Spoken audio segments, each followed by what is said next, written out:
Siendo yo una joven de 18 años, completamente inocente e ilusionada, me dejé seducir por un hombre poderoso, un magnate de gran influencia, quien, aprovechando las frecuentes estancias fuera de casa de su esposa, me invitaba a cenas lujosas y sofisticadas en su opulenta mansión. Yo, con la ingenuidad propia de mi edad, creí ciegamente en sus promesas de amor verdadero y futuro compartido, sin sospechar que esa romántica fantasía juvenil se transformaría, con el tiempo, en el mayor error de mi vida, aunque también, paradójicamente, en el más valioso de mis tesoros, mi hijo. En nuestra numerosa familia, éramos 8 hermanos, todos viviendo juntos en una modesta casa de 3 habitaciones, cuyo piso era de tierra compactada y el techo no ofrecía protección contra las lluvias.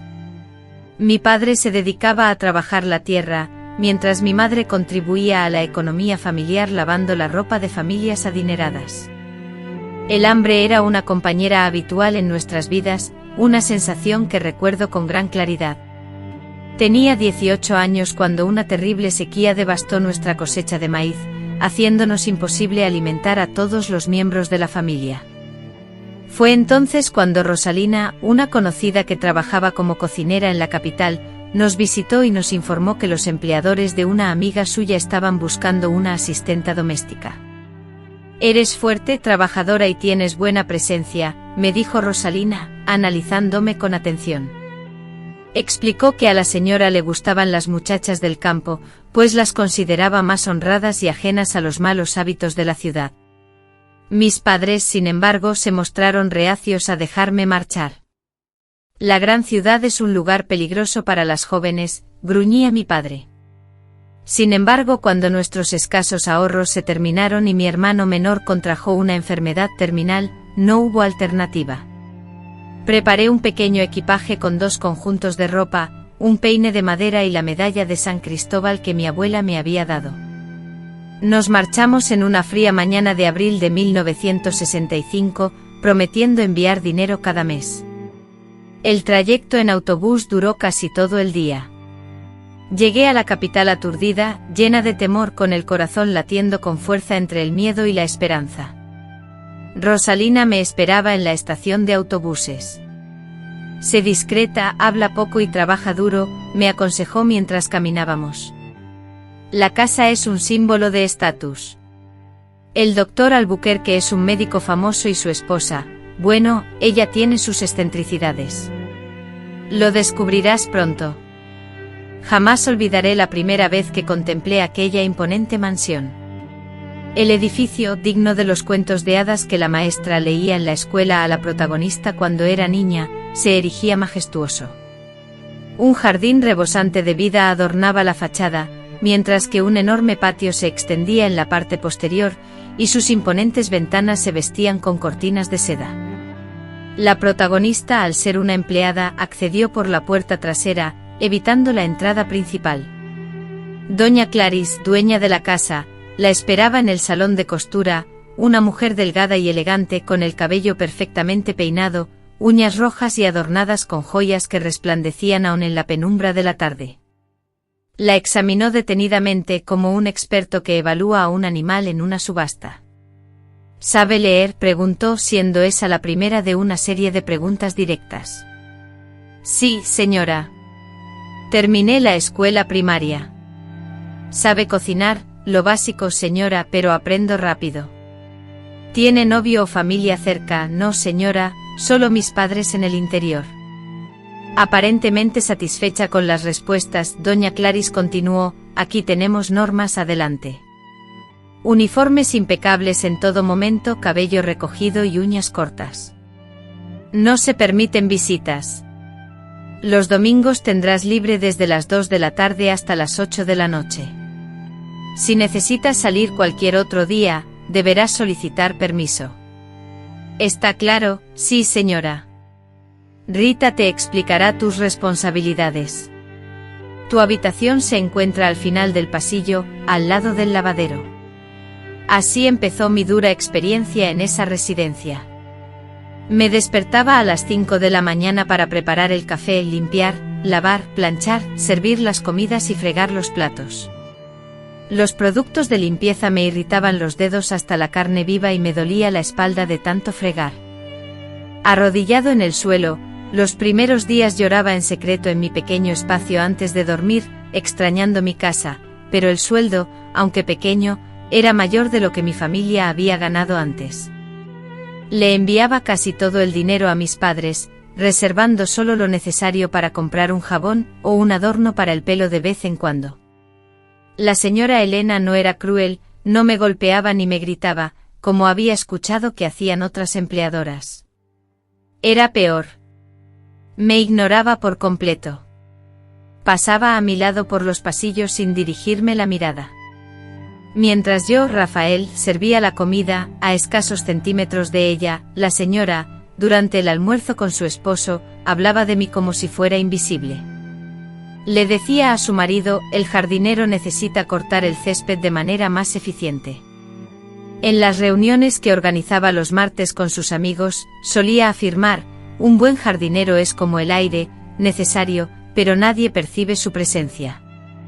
Yo por mi parte continuaba sirviendo entremeses en bandejas de plata, fingiendo no oír, fingiendo no existir.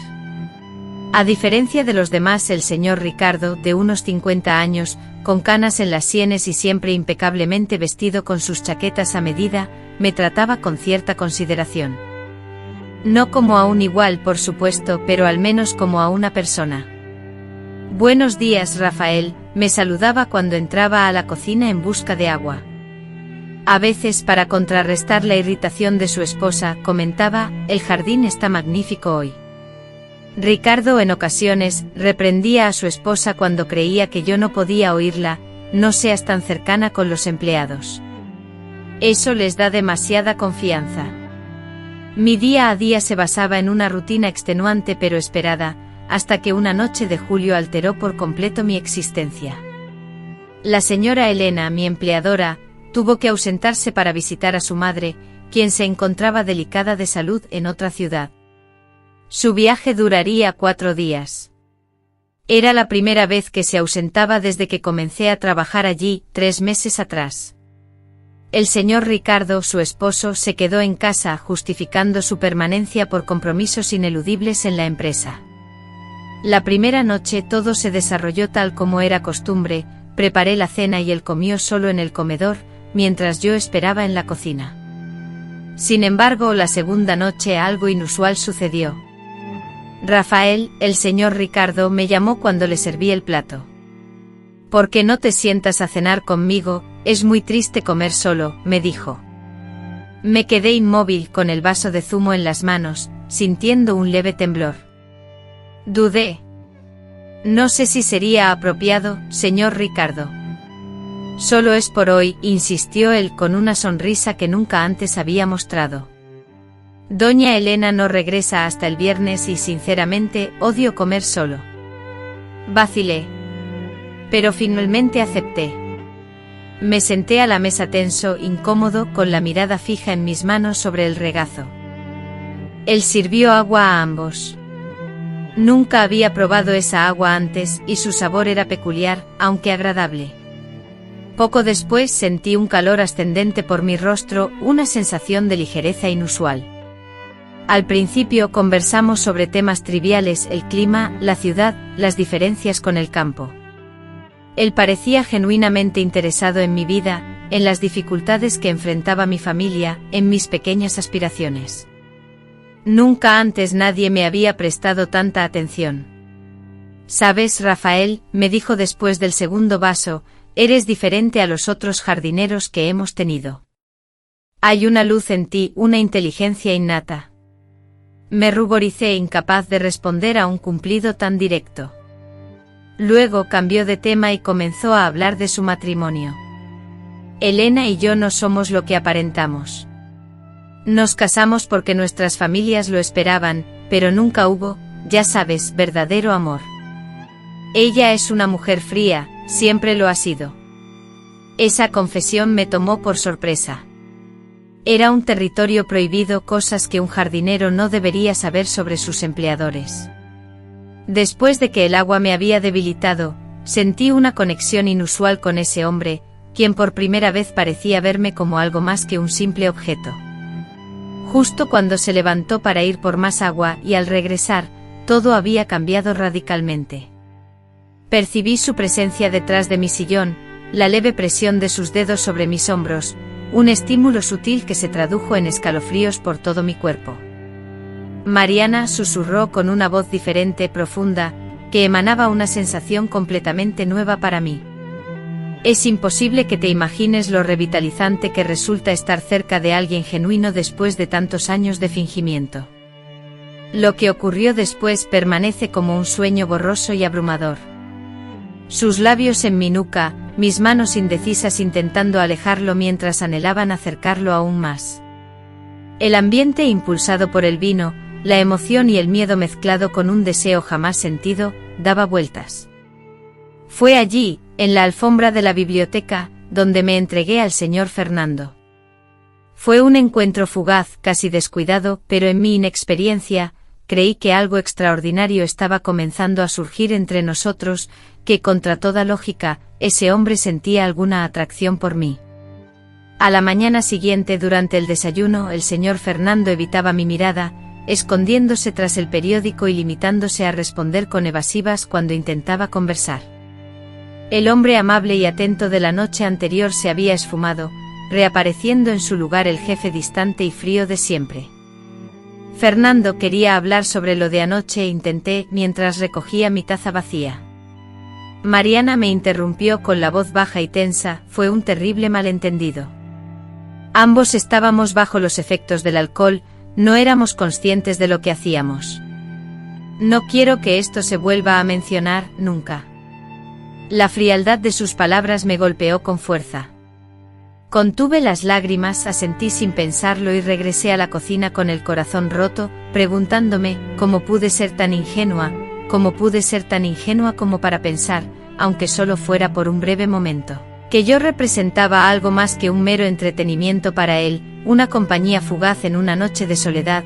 Los días subsiguientes se transformaron en una tortura de humillación silenciosa.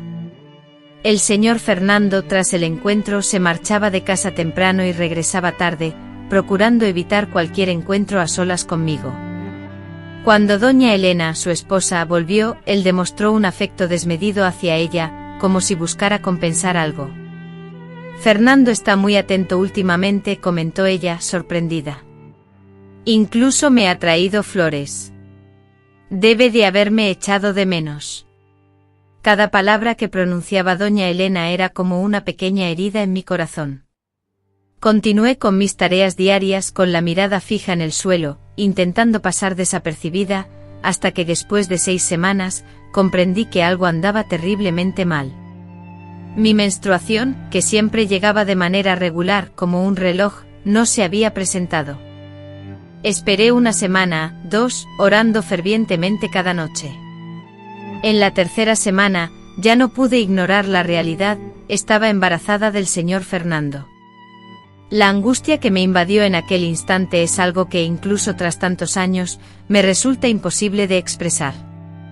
Corría el año 1988 y yo tenía 20 años. Me encontraba sola, sin familia en la ciudad, sin amigas y con escasos recursos económicos. Además estaba embarazada del hijo de mi jefe, un hombre casado, 30 años mayor que yo, que tras aquella noche, apenas se atrevía a cruzarme la mirada. Mi primera reacción fue la de querer escapar, regresar a mi pueblo natal, inventarme alguna excusa, pero ¿cómo iba a enfrentarme a mis padres? ¿Cómo iba a explicar mi embarazo, incluso si fingía tener un novio? ¿Cómo iba a criar a un hijo sola en una época en la que ser madre soltera significaba, prácticamente, la marginación social? Durante días, por las mañanas, vomité a escondidas intentando ocultar mi malestar. Perdí peso y palidecí. Doña Elena, la señora de la casa donde trabajaba, notó algo, pero lo atribuyó a problemas femeninos y me ofreció un té amargo. Curiosamente, ese té me alivió las náuseas. Finalmente, tras días de ansiedad y preocupación, logré armarme de valor para hablar con el señor Fernando. Esperé pacientemente a que doña Elena saliera a su club de bridge, momento en que lo encontré solo en su despacho. Fernando, comencé, mi voz temblaba, necesito decirte algo importante. Él, con impaciencia evidente, levantó la mirada de los documentos que revisaba y preguntó, ¿qué ocurre, Mariana? Estoy ocupado. Con prisa solté las palabras, estoy esperando un hijo. Hice una pausa breve y agregué, mirándolo fijamente, un hijo tuyo. La expresión de su rostro cambió radicalmente en un instante, el asombro inicial se transformó en un terror absoluto y, casi de inmediato, en una furia fría e intensa que nunca hubiera creído posible. ¿Estás segura?, preguntó, su voz controlada y amenazante, emanando una frialdad escalofriante. Doctor, usted ha sido el primer y único hombre en mi vida. Se levantó bruscamente de su asiento, rodeó la mesa y cerró la puerta del despacho con llave. Por un breve momento un destello de esperanza me invadió, imaginé que me abrazaría y juntos buscaríamos una solución. En cambio, su rostro se distorsionó por una ira contenida y furiosa. ¿Te das cuenta de las consecuencias de tus actos?, susurró con furia. ¿Comprendes lo que esto implica a mi prestigio, mi trayectoria profesional, mi matrimonio, todo destruido por una noche de imprudencia? Retrocedí, atemorizada por su explosión. Doctor, yo no estuve sola en esto, repliqué buscando mantener algo de decoro. No me vengas con cuentos, contestó él con desprecio. Seguro que lo planificaste todo.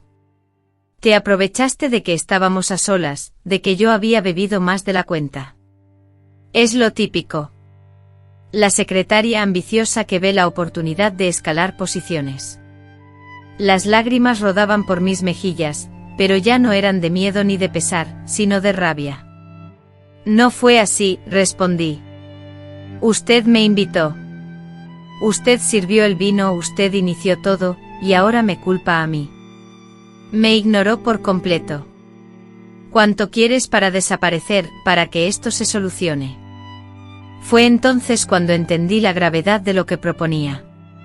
No voy a deshacerme de mi hijo, respondí, instintivamente protegiendo mi vientre. Es mi hijo. ¿Y qué esperas de mí?, preguntó exasperado. ¿Pretendes que deje a mi esposa, que arruiné mi vida por un simple error de una noche? En ese momento, todas las ilusiones románticas que aún albergaba se derrumbaron. El hombre que tenía frente a mí ya no era el mismo que me había hecho sentir especial, deseada, durante unas pocas horas. Ahora se mostraba frío, calculador, únicamente preocupado por su propio beneficio. No espero nada de usted, respondí tragando con dificultad mi orgullo herido, porque sentía que debía informarle sobre mi perspectiva. Pareció relajarse un poco, como si sintiera un alivio evidente al saber que no le exigiría responsabilidades. Bueno, es una actitud sensata, dijo mientras pasaba una mano pensativa por su cabello. Te daré algo de dinero, lo suficiente para que puedas empezar de nuevo en otro lugar. Es lo mejor para todos. Entonces, sorprendiéndome a mí misma por mi inesperada audacia, pregunté, ¿y si no quiero irme? Este es mi trabajo, de aquí obtengo mi sustento. Su mirada se volvió dura de nuevo. No seas ingenua, Mariana. ¿De verdad crees que puedes quedarte aquí? ¿Crees que Claudia no se dará cuenta cuando tu vientre comience a crecer, cuando nazca ese niño con mis ojos y mi barbilla? Negué con la cabeza, completamente desorientada por lo que acababa de suceder. La frase «no tienes que irte» es la única solución, retumbaba en mi mente, ahogando cualquier esperanza.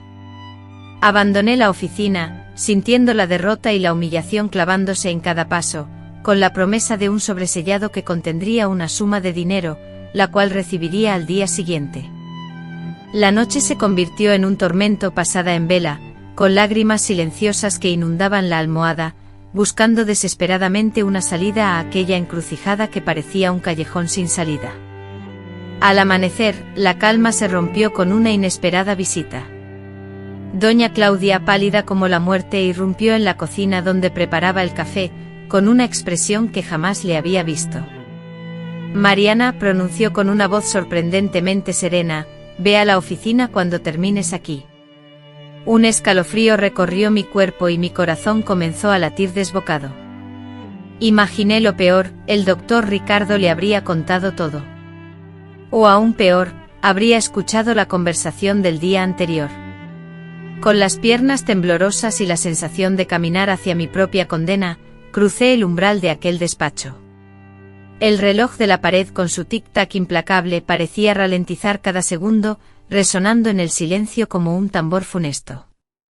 Doña Claudia, sentada en la silla que solía ocupar su marido con las manos entrelazadas sobre la mesa, lucía como una jueza a punto de dictar sentencia. El doctor. Ricardo se mantenía inmóvil, erguido junto a la ventana, su cuerpo tenso y su mirada clavada en el jardín, como una escultura de piedra. Siéntate, Mariana, ordenó la señora Claudia, indicando la silla frente a mí con un gesto imperativo. Obedecí y mis manos temblaban sin control. El silencio, denso y opresivo, se posaba sobre mis hombros como una carga mientras me escondía tras el mostrador. Anoche la señora Claudia comenzó su relato, midiendo cuidadosamente cada palabra. Mientras buscaba los documentos fiscales en el despacho, descubrió algo inesperado en el cajón de Ricardo. Deslizó un trozo de papel arrugado hacia mí, una nota garabateada con la inconfundible caligrafía de Leonardo, que rezaba: fondos para Manuela, emergencia. La sangre se me heló en las venas. Ante mí la prueba palpable de mi desgracia, escrita por el mismo hombre que por una noche me había hecho sentir vista y valorada. Me pareció extraño, continuó la señora Elena, con una calma más aterradora que cualquier grito, porque mi marido le daría dinero a la niñera para una emergencia. Busqué la mirada de Ricardo, implorando en silencio que interviniera. Con la mirada fija en un punto distante, como si sus pensamientos pudieran teletransportarlo fuera de aquella estancia, él se perdía en el vacío. Por supuesto que le interrogué, continuó doña Elena, pero se negó a revelar nada. Únicamente me comentó que necesitabas ayuda. Se aproximó a mí, sus ojos escudriñándome fijamente, y entonces decidí preguntártelo directamente. ¿Qué clase de problema es este, Manuela, que mi marido está tan desesperado por solucionar con dinero? La saliva se me atascó en la garganta, como si las palabras fueran esquirlas. Ricardo finalmente rompió el silencio con la voz casi un lamento: Elena, ya te lo he dicho, solo es un préstamo. La familia de Manuela está pasando por una mala situación en su pueblo. Cállate, Ricardo, exclamó doña Elena, girándose hacia él con una furia repentina que me hizo encogerme en la silla. No intentes engañarme más. ¿Crees que soy tonta? Ricardo retrocedió, visiblemente asustado por la inesperada explosión de su esposa, que habitualmente se mostraba tan contenida. Dona Elena dirigió su mirada hacia mí, con una compostura tensa, como si estuviera a punto de estallar. Anhelaba escucharla, deseaba la verdad. Un silencio denso se apoderó de la habitación, y el tic-tac del reloj de pared resonaba, pareciendo gritar el paso de cada segundo. Mi corazón latía con fuerza, temiendo que se escuchara. Estoy esperando, Manuela, insistió dona Elena con firmeza. Y no me iré de aquí hasta obtener respuestas. Bajé la vista, incapaz de sostener su mirada penetrante. Es algo personal, señora, murmuré con la voz casi imperceptible. Ella golpeó la mesa con furia, haciéndome saltar. Personal, nada que concierne a mi marido y a mi dinero es personal. Habla ahora mismo o sal de esta casa inmediatamente, sin referencias y sin un centavo. Estaba atrapada, sin trabajo, sin dinero. ¿A dónde podría ir? ¿Cómo sobreviviría? Especialmente ahora, con una vida creciendo en mi interior, los pensamientos se agolpaban en mi mente, cada uno más desesperado que el anterior. Finalmente, con la voz temblorosa, confesé: estoy embarazada. Las palabras, frágiles como pajarillos asustados, escaparon de mi boca. Doña Elena permaneció inmóvil, sus ojos fijos en mí. Parecía acechar como una serpiente lista para atacar, esperando la continuación de la frase. Después de un silencio tenso, preguntó con una voz peligrosamente suave: ¿y eso es problema de mi marido? Busqué desesperadamente la mirada de Ricardo, implorándole ayuda en silencio, pero él permanecía petrificado, inmóvil como una estatua. Estaba claro que no recibiría ayuda de él. Responde a mi pregunta, Manuela, insistió doña Elena, cada palabra afilada como un cuchillo. Porque el embarazo de la niñera de su hijo sería un problema para mi marido, al punto de que escondiera dinero. Cerré los ojos sintiendo el peso de la situación, y las lágrimas comenzaron a deslizarse por mis mejillas. Con un hilo de voz, susurré porque el niño es suyo. El mundo pareció venirse abajo sobre mí. El sonido que siguió fue el jadeo de doña Elena, una inhalación brusca, como si hubiera recibido un golpe directo. Al despertar, su tez había palidecido por completo, pero sus pupilas brillaban con la intensidad del carbón al rojo vivo. ¿Cómo?, preguntó su voz rota por una emoción contenida. ¿Cómo pudo suceder esto? Fue durante su viaje para ver a su madre, respondí, la voz ahogada por las lágrimas que ya no podía evitar. Estaba solo. Me pidió que me sentara con él en la mesa. Sirvió vino. Basta, ordenó ella, alzando la mano como si pudiera detener mis palabras. Se giró lentamente hacia su marido, quien ahora la observaba con la mirada de un hombre frente a su verdugo.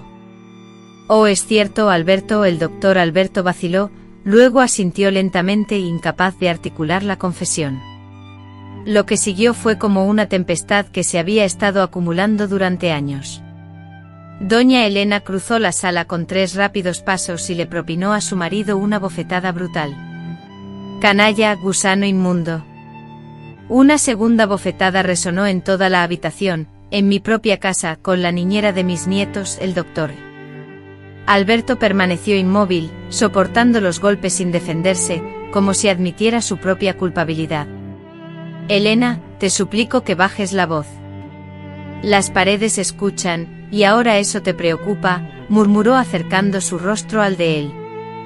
Deberías haber reflexionado antes de tener relaciones con la cuidadora. Solo ocurrió una vez, intentó excusarse con un hilo de voz. Envié a Lucía y a Miguel a casa temprano esa noche. Nadie fue testigo, nadie se enteró. Por favor, Elena, no permitas que esto se convierta en un escándalo aún mayor. La mención de los otros empleados pareció recordarle la situación y la posibilidad de ser escuchados. Tomando bocanadas de aire, se apartó de su esposo, alisándose el vestido en un gesto mecánico. Cuando retomó la palabra, su voz había recuperado cierta calma, aunque aún temblaba de una ira reprimida. 30 años, Alberto, 30 años de entrega, de edificar tu prestigio en la sociedad, de ser la esposa ideal del médico respetado, y así es como me lo agradeces. Manchó el honor de nuestra familia al despedir a todos los empleados para poder estar a solas con ella. Fue un terrible error, pitió con voz entrecortada, mientras se ajustaba la corbata deshecha por la acalorada discusión. Un instante de debilidad no significó nada, Elena, te lo juro. Cada palabra era como una daga que se clavaba en mi corazón ya roto. No me dolían sus mentiras, pues ya esperaba que las inventara para salvar su reputación, sino la facilidad con la que las pronunciaba, la rapidez con la que me negaba la existencia de nuestro hijo. Doña Elena se giró hacia mí, sus ojos helados como el invierno más crudo. ¿Y tú qué esperabas obtener con esto? Que abandonara a su esposa, que te convirtiera en la nueva dueña de la casa, no repliqué encontrando un atisbo de dignidad entre las ruinas de mi orgullo. Creí que debía saberlo, que quizás le importara. Que le importara, repitió ella, incrédula. La niñera que se entregó a la primera oportunidad. Qué ingenua y conmovedora eres. Luego se volvió de nuevo hacia su esposo. ¿Y tú, Alberto, a ti te importa lo que pasó? El doctor Alberto vaciló, dudando visiblemente. La duda duró solo un instante, apenas un segundo, pero ese lapso fue revelador. Esa fugaz indecisión me comunicó todo lo que necesitaba saber sobre el significado de nuestra noche para él. Claro que no, murmuró finalmente, su voz ahora firme. Fue un terrible error, Elena. Un momento de debilidad, nada más. Doña Elena, con la mirada fija en la puerta del despacho y bajando la voz, preguntó, ¿te has parado a pensar en las consecuencias si esto se supiera? ¿Qué dirían tus colegas médicos? ¿Qué pensarían mis amigas del club social? Todos sabrían que mi marido prefiere acostarse con la niñera en lugar de dormir con su propia esposa. Eso no es cierto, Elena, protestó Alberto con voz débil. Solo fue un momento de debilidad. Ahórrate tus excusas baratas, lo interrumpió ella, caminando hacia la ventana de espaldas a nosotros, con los hombros rígidos y tensos. Añadió con voz temblorosa y cargada de amenaza, si Bárbara o Celia descubren algo, en una semana el chisme estará corriendo por toda la ciudad. Un silencio sepulcral se apoderó de la estancia, pesado e inquietante. El tic-tac incesante del reloj parecía martillar cada segundo que me acercaba al desastre inevitable. Al girarse Antonia, su rostro recuperó la habitual expresión impasible, pero sus ojos, aún encendidos por la furia, revelaban la tempestad que la consumía internamente. «Me repugnas, Ricardo», murmuró, su voz ahora controlada y serena. «Pero no concederé a la sociedad el deleite de reírse del fracaso de nuestro matrimonio. No me convertiré en la esposa humillada, objeto de compasión en las reuniones sociales». Luego clavó en mí una mirada glacial como la nieve. «Y tú, Mariana, desapareces de esta casa hoy mismo. Prohibido que vuelvas a poner un pie aquí». «Antonia», la señora Ricardo intentó mediar. «Tal vez deberíamos», la interrumpió Antonia con un gesto sin apartar la mirada de mí. «Ya has hecho bastante. Déjame arreglar esto. Y habla más bajo, por favor. Bárbara está en la cocina, a menos de 20 metros de aquí». Con una serenidad glacial, se reincorporó a la mesa, recuperando por completo su aplomo, como si la violenta discusión de minutos atrás jamás hubiera existido. «¿Cuánto?», preguntó, interrumpiendo bruscamente el silencio. Aturdida, respondí con la voz temblorosa, «¿Cómo? ¿Cuánto dinero necesitas para desaparecer, para solucionar este problema de una vez por todas, para no volver a aparecer en nuestras vidas y para guardar silencio sobre lo sucedido en esta casa?» Fue entonces cuando comprendí, para ella, yo no era una víctima, una mujer asustada, sino un estorbo a eliminar, un obstáculo a sortear con dinero, una amenaza de escándalo que debía ser silenciada. Reuniendo una fuerza que desconocía poseer, repliqué: «No he venido por dinero». Con frialdad corrigió: «He venido porque creo que él tiene derecho a saber que va a tener un hijo ilegítimo, y que eso, como acabas de escuchar, no significa absolutamente nada para él». De pie, temblando pero decidida a aferrarme a la poca dignidad que me quedaba, afirmé: «No quiero su dinero, señora. Me marcho ahora mismo». «No seas ingenua», replicó ella con tono severo. «¿Cómo pretendes subsistir en esta situación, una limpiadora soltera, embarazada, y sin experiencia laboral que te respalde? Sé sensata y considera las consecuencias si esta situación se airea. Sería sumamente perjudicial para todos nosotros, ¿no crees?». La velada amenaza era innegable: si rechazaba el dinero e intentaba denunciarlos, se asegurarían de arruinar mi reputación, ya manchada por mi embarazo soltero. Era una verdad dolorosa y ambas lo sabíamos. Sin dinero, sin trabajo, ¿dónde podría ir? ¿Cómo podría criar a mi hijo sola? Además, si intentaba hablar, podrían asegurarse de que ningún otro empleador me diera trabajo en la ciudad. «Aceptaré lo suficiente para empezar de nuevo en otro lugar», respondí, cediendo a regañadientes, odiando cada palabra que pronunciaba, odiándome a mí misma por verme en la necesidad de aceptar esa ayuda, pero no con la intención de abortar como usted sugiere. Voy a tener a este hijo con o sin su ayuda. De Antonia pareció complacida con mi sumisión. «Ricardo te dará el equivalente a 3 meses de sueldo. Es una suma considerable, más de lo que podrías esperar. A cambio, te marcharás hoy mismo y no volverás a acercarte a esta propiedad, ni siquiera a mencionar el nombre de mi esposo.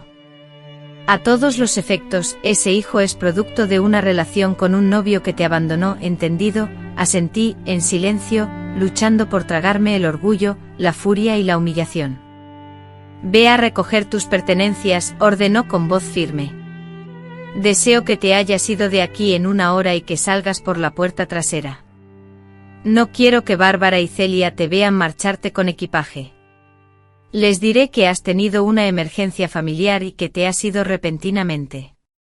Cuando me disponía a salir, añadió con tono amenazante y Mariana, date por satisfecha. Si hubiera actuado por mi primer impulso, te iría sin un centavo y con la policía buscándote por algún delito. Ya lo imaginaba, respondí mientras salía de la oficina, sintiendo la cabeza gacha y las piernas débiles, como si me hubieran robado toda mi energía. Al cruzarme con la doctora Fernanda, nuestras miradas se encontraron por un instante breve pero significativo. En sus ojos no se reflejaba arrepentimiento alguno, sino un marcado alivio. Alivio por haber resuelto un asunto molesto con la simple prestación de 3 meses de indemnización. Alivio por evitar tener que rendir cuentas por sus acciones. Justo antes de que la puerta se cerrara por completo, alcancé a escuchar al doctor Ricardo dirigirse a su esposa, en cuanto a ti, Fernanda, esto no ha terminado. Esta noche, cuando estemos a solas, tendremos una larga conversación sobre tu futuro en esta clínica.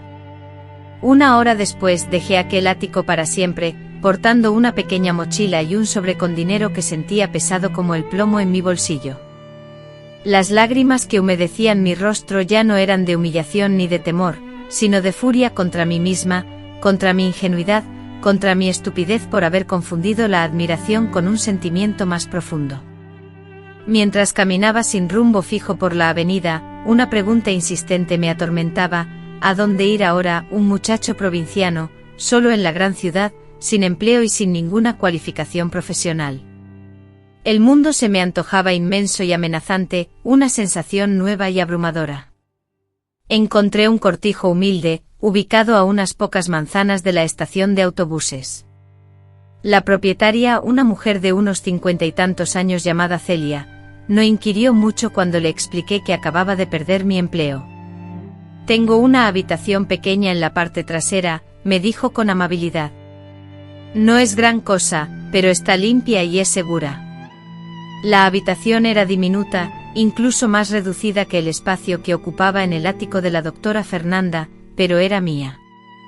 Era un refugio, un lugar donde podía desahogarme sin ser observado, donde podía liberar mis sentimientos sin ser escuchado, donde podía asimilar la traición que había sufrido. No solo la traición de la mujer que me había engañado y luego abandonado, sino también la traición de mis propios sueños ingenuos, de mis infantiles anhelos de quizás llegar a ser algo importante para alguien como ella. Durante días apenas salí de la habitación. Lloraba hasta que el agotamiento me vencía, me quedaba dormido. Me despertaba con náuseas y volvía a inundarme en llanto. El dinero que me habían dado, el pago por mi silencio, parecía corroer el colchón donde lo había escondido. Era el precio de mi dignidad, la moneda con la que había comprado un futuro incierto. Al 7º día desde que recibí ese dinero, Celia llamó a la puerta. No es asunto mío, dijo, dejando una bandeja humeante con sopa caliente sobre la pequeña mesa. Pero lo que sea que te atormente no se solucionará si te dejas morir de hambre. Algo en su brusca amabilidad derrumbó la última barrera que me protegía. Le conté todo, no revelé los nombres de la doctora ni del doctor, pero sí la promesa de un trabajo, el acoso implacable y, finalmente, el despido. En lugar de juzgarme como temía, Celia asintió. No es la primera vez que escucho esta historia, muchacho. Y, lamentablemente, no será la última. Esa gente se aprovecha porque puede, porque el sistema los ampara. Con la voz rota por el llanto pregunté, ¿qué voy a hacer, cómo me voy a mantener solo? Paso a paso, respondió ella con su pragmatismo habitual. Primero, debes priorizar tu bienestar y asegurarte de comer adecuadamente. Después, concéntrate en encontrar un empleo que puedas desempeñar, sin importar cuál sea, y ahorra cada centavo que puedas. Una vez que hayas establecido una base, analizaremos los siguientes pasos. Siguiendo el consejo de Celia, comencé a buscar trabajo durante los días siguientes, aunque la tarea no resultó sencilla. Sin estudios formales ni calificaciones, ya que solo había completado la educación primaria de forma incompleta, mis opciones laborales eran muy escasas. Finalmente logré conseguir un puesto como ayudante en un pequeño almacén. Aunque el trabajo era físicamente exigente, implicando cargar cajas pesadas y pasar largas horas de pie, la paga era suficiente para cubrir el alquiler y permitirme ahorrar algo de dinero. Durante las primeras semanas en ese empleo, vivía con el temor constante de encontrarme con alguien conocido. Cuando veía al señor Almeida o a la señora Elena por la calle, me cambiaba de acera para evitar el encuentro. Al divisar coches de alta gama, instintivamente bajaba la cabeza. Evitaba conscientemente pasar cerca del bufete de abogados donde sabía que trabajaba, con la esperanza de no ser vista. Con el tiempo ese pánico inicial fue disminuyendo gradualmente, siendo reemplazado por la preocupación constante y urgente por asegurar mi sustento y el de mi bebé.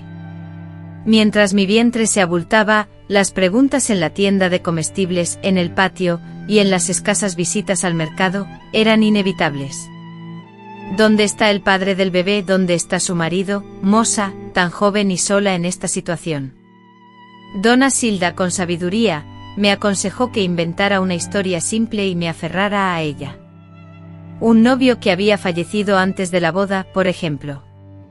A la gente le gustan las tragedias románticas, las aceptan con más facilidad. Así lo hice. Inventé a Ricardo, un joven trabajador que conocí al llegar a la ciudad y que me pidió matrimonio, pero que trágicamente sucumbió a una enfermedad repentina antes de que pudiéramos casarnos. Me enteré de que estaba embarazada después. Mis lágrimas, irónicamente muy reales, corrían por mis mejillas mientras hablaba, no por Ricardo, que nunca existió, sino por el futuro que me habían arrebatado a mí y a mi hijo. A los 7 meses, ya no pude seguir trabajando en el restaurante debido al calor, el cansancio y el humo. La enfermera del centro de salud fue tajante al respecto. Si no abandonaba al bebé en ese mismo instante lo perdería, y aquellos fueron tiempos de una dificultad extrema. Sobreviví a base de mis ahorros, que se consumían día a día. Cuando tenía un encargo horneaba pasteles, y cuando las fuerzas me lo permitían, limpiaba casas. La señora Silda me redujo el alquiler, prometiendo una compensación posterior, aunque ambas sabíamos que se trataba de un acto de caridad.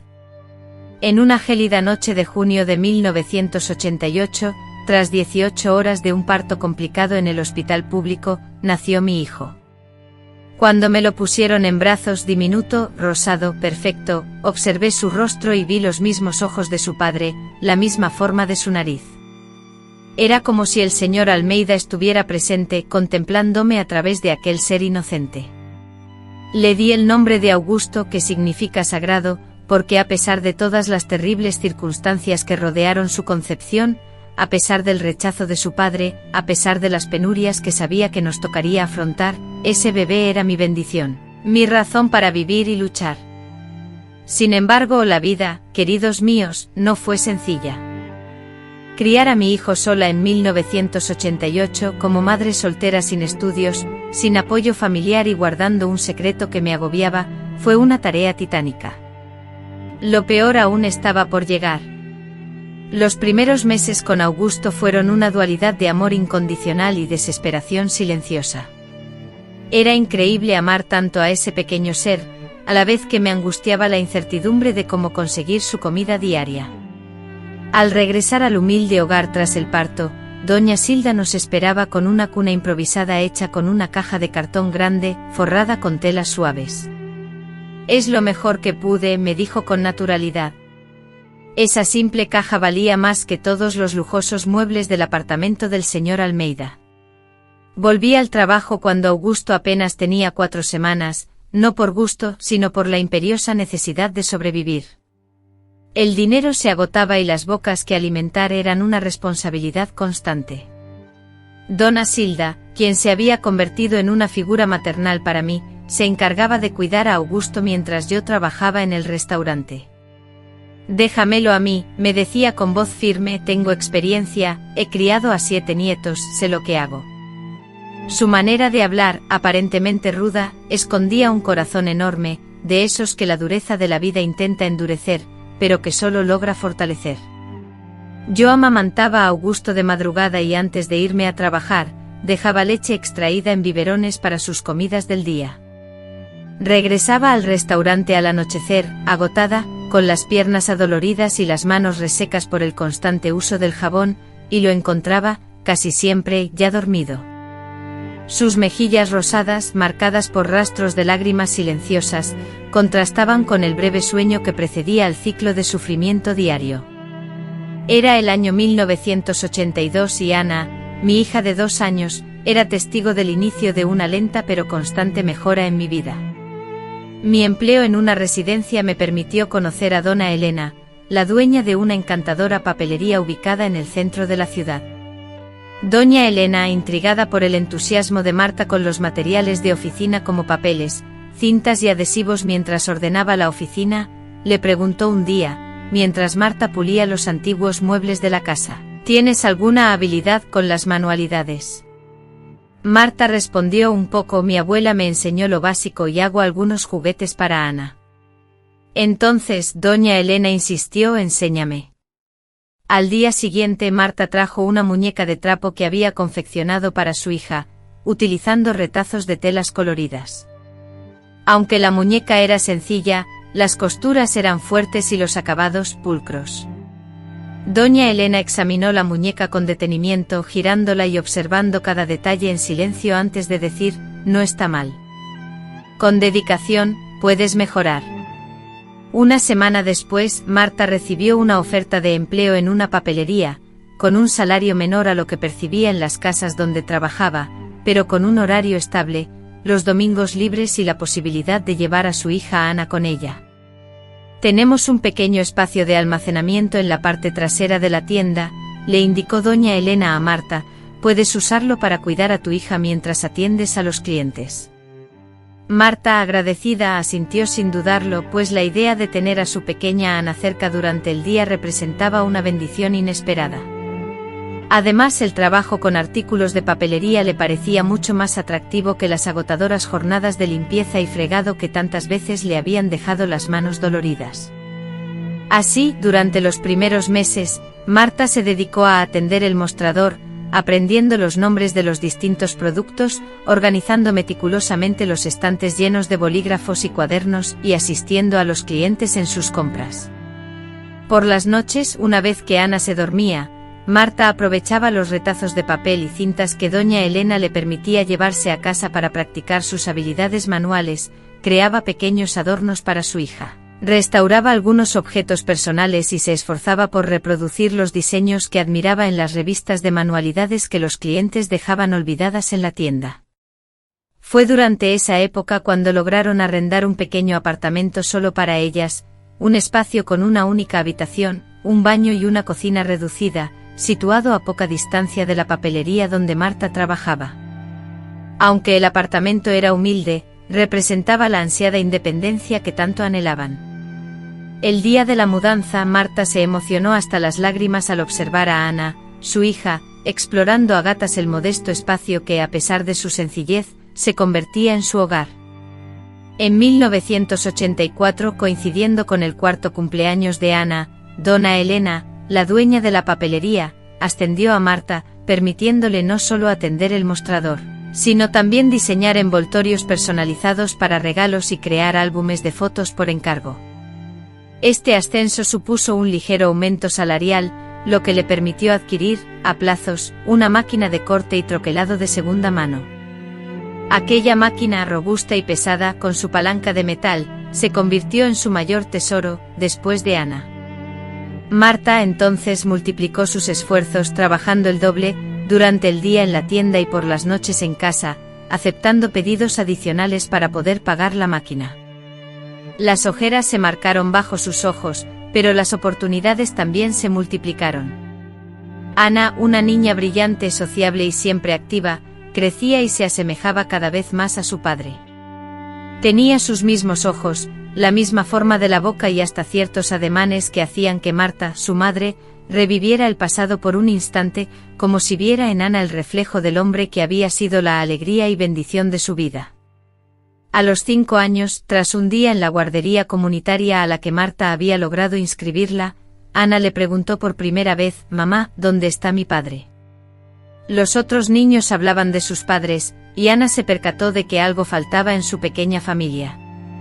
Marta, que había anticipado esa pregunta y ensayado mentalmente la respuesta muchas veces, respondió: tu padre era un hombre bueno, Ana.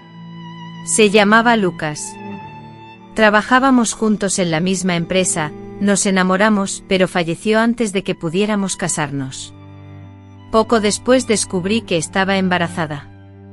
La mentira que había guardado desde la partida de Lucas se le escapó con una facilidad que la sorprendió. Quizás la había asimilado tanto después de tantos años, que resultaba menos doloroso mantener la ficción que enfrentar la cruda verdad. Su padre, un hombre casado, me había usado en un momento de distracción, ofreciéndome dinero para solucionar un problema que en realidad era el mismo. ¿Me quería?, preguntó Mateus, la inocencia infantil brillando en sus ojos.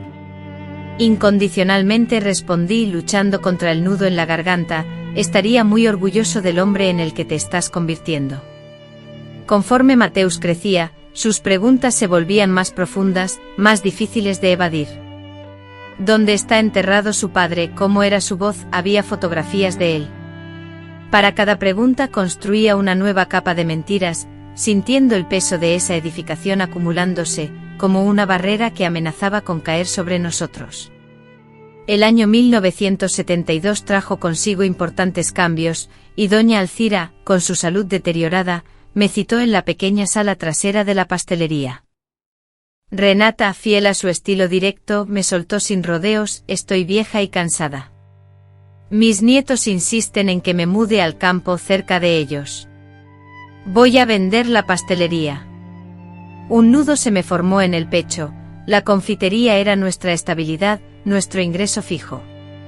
¿Dónde encontraría otro trabajo que me permitiera seguir cerca de Mateus, que ya tenía 6 años, pero antes de publicar el anuncio de venta en el periódico, continuó: quiero ofrecértela a ti. Pensé que había escuchado mal. A mí, pero señora Alcira, no tengo cómo comprar una pastelería. ¿Quién ha hablado de comprar?, replicó ella. Te estoy proponiendo una sociedad.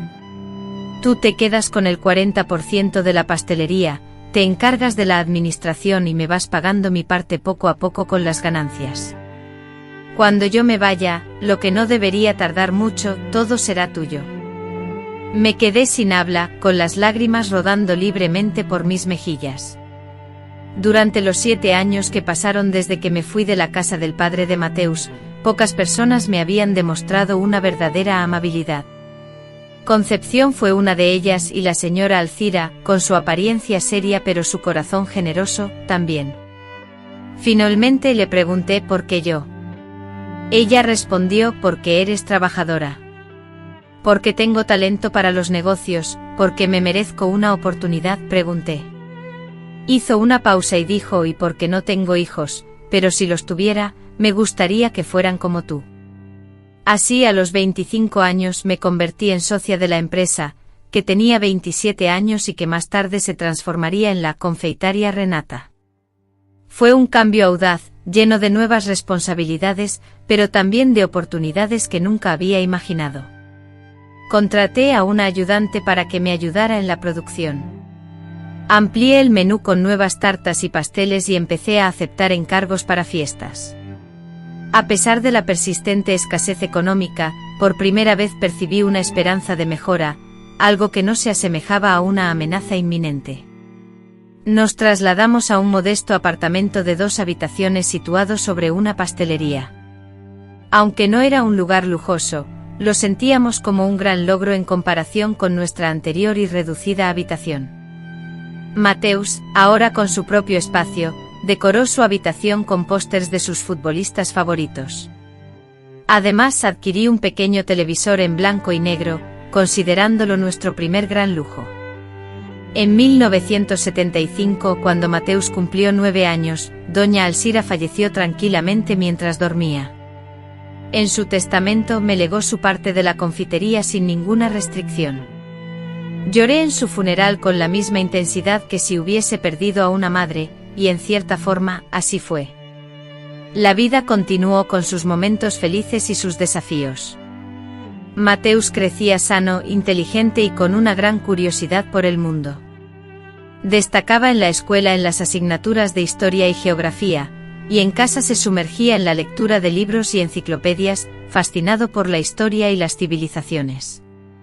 A los 10 años, después de maravillarse con las pirámides de Egipto en un libro y fascinarse con un circuito eléctrico casero que apenas hacía brillar un LED, el niño proclamó su sueño: de mayor quiero ser historiador. ¿Será ahora?, se preguntó Ana, con la férrea convicción de proporcionarle a su hija Clara todas las oportunidades que a ella le habían sido negadas en la vida. Cada moneda ahorrada representaba un avance hacia esa meta. Ana expandió su modesta tienda de artesanía, incursionando en la creación de muñecas personalizadas, un nicho de mercado descubierto por azar pero que se convirtió en un éxito inesperado. Madres de la apacible ciudad interior donde residían buscaban en el taller de Ana muñecas únicas para sus hijas. Con el tiempo Ana empleó a más artesanas, invirtió en materiales de alta calidad y transformó su humilde negocio de recuerdos en un taller reconocido en la región. Aunque no nadaban en la abundancia, disfrutaban de una vida cómoda y segura, y Clara recibía una educación de calidad. Clara a menudo disfrutaba de la lectura de los libros que tanto amaba y utilizaba para crear sus proyectos artísticos, usando los materiales que tenía a su disposición. Durante las vacaciones escolares, realizaban viajes cortos, como pasar un fin de semana en una finca o visitar a parientes lejanos a los que Ana no veía desde hacía mucho tiempo. El padre de Clara era un tema tabú, rara vez se hablaba de él, pero su ausencia se sentía constantemente, como una presencia fantasmal en cada rincón de la casa. A veces Ana observaba a Clara con curiosidad, observando a los pocos hombres mayores que visitaban su hogar, como el proveedor de materiales o el electricista que arreglaba las máquinas de coser, buscando en ellos, con la mirada, algún rasgo del padre que nunca conoció. En el año 2005, cuando Clara cumplió 14 años, un suceso inesperado removió viejos recuerdos y temores.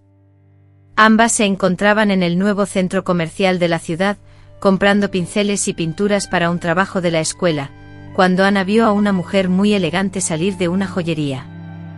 Con el cabello perfectamente arreglado y una expresión de altivez, la mujer, claramente distinguible, era la señora Elena.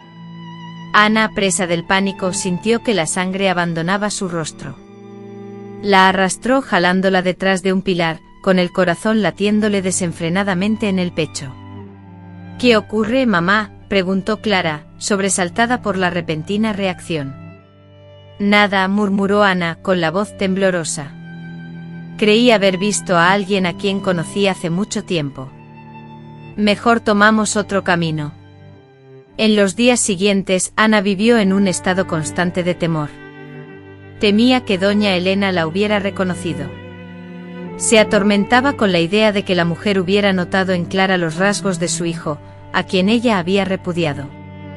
Evitó salir de casa lo más que pudo. Encargó a las artesanas que hicieran las compras. Fingió un dolor de cabeza para no asistir a un evento en la escuela. El miedo, sin embargo, se fue disipando gradualmente a medida que constataba que no había consecuencias inmediatas tras aquel fortuito encuentro. Posiblemente no la habían reconocido, o tal vez simplemente no la habían identificado como la misma niña que, delgada y alta ahora, había sido una bebé rechazada 14 años atrás. Tal vez el pasado ya no les importaba, pero en el interior de Ana, algo había cambiado radicalmente. La imponente y aún inalcanzable figura de doña Elena reavivó emociones que Ana creía extintas. No era amor, ese sentimiento había desaparecido hacía mucho tiempo. Era algo más profundo y complicado, una mezcla de ira y una extraña sensación de victoria.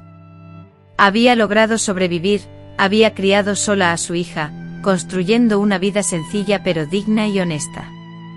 Esa noche, mientras observaba a Clara absorta en sus dibujos sobre la mesa de la cocina, Ana tomó una decisión. El secreto que había guardado celosamente durante 14 años era una carga demasiado pesada. Quizás había llegado el momento de empezar a considerar revelarle la verdad a su hija, no toda de golpe ni los detalles más dolorosos, pero sí lo suficiente para que Clara supiera quién era realmente. Sin embargo, el destino tenía otros planes. Justo cuando Ana intentaba articular las palabras necesarias para esa conversación delicada, el pasado resurgió de una manera que jamás habría predicho. Se avecinaba el año 2006, portador de transformaciones profundas en la vida de ambas. Clara estaba por celebrar los 16 años de Tiago, una edad que traería consigo cambios físicos tan notables que la ropa del colegio parecía encogerse con cada semestre. Sus hombros se ensancharon, su voz se hizo más grave y su parecido con el señor Ricardo, su padre, se intensificaba día a día. En ocasiones, al verlo concentrado en sus estudios, con el ceño fruncido en señal de esfuerzo, era como si una imagen del pasado se materializara frente a ella. La pequeña tienda de comestibles que un día había sido el sostén de la familia, ahora era un próspero negocio de 2 pisos ubicado en el centro de la ciudad. Contábamos con 12 empleados fijos, y yo, por mi parte, me había especializado en la creación de cestas de regalo personalizadas y en la venta de productos gourmet importados. Las familias más poderosas de la zona nos confiaban la selección y compra de sus regalos más exclusivos, y rápidamente nuestro nombre se convirtió en sinónimo de excelencia, lujo y buen gusto. Gracias a la sólida posición económica de mi negocio, pude brindarle a Tiago oportunidades de crecimiento personal y académico que yo jamás tuve. Asistía al colegio más prestigioso de la ciudad, recibía clases privadas de historia y filosofía, sus grandes pasiones, y los fines de semana participaba activamente en un club de debate. A la edad de 16 años, Tiago se expresaba con fluidez y conocimiento sobre revoluciones, movimientos filosóficos y teorías de conspiración, temas que yo encontraba distantes y ajenos a mi experiencia. Esa tarde de abril, sumergida en la revisión del presupuesto mensual en mi oficina, Elisa, mi asistente, entró abruptamente, visiblemente preocupada. «Señora Elena, hay un hombre que insiste en hablar con usted. Dice que es urgente». Sin levantar la vista de la hoja de cálculo, pregunté, «¿Quién es?». Elisa respondió, «No me dio su nombre». «Es un hombre muy elegante, bien vestido, parece un profesor o un diplomático». En ese instante mi corazón comenzó a latir con fuerza y ansiedad. Después de tantos años, la idea de verlo de nuevo parecía irreal. Le indiqué a Elisa que estaba ocupada con un cliente importante, prometiendo atenderla en 20 minutos si podía esperar. La espera se sintió interminable, las manos, que usualmente mantenían firmeza al manipular documentos, temblaban levemente. Finalmente, tras despedirme de Elisa, me dirigí a la recepción, sintiendo que caminaba hacia mi destino. Allí estaba Ricardo, 17 años mayor, con el pelo canoso, más delgado de lo que recordaba, pero reconocible al instante. «Elena», dijo levantándose al verme. «Estás diferente». Tras 17 años, eso fue todo lo que dijo, «estás diferente».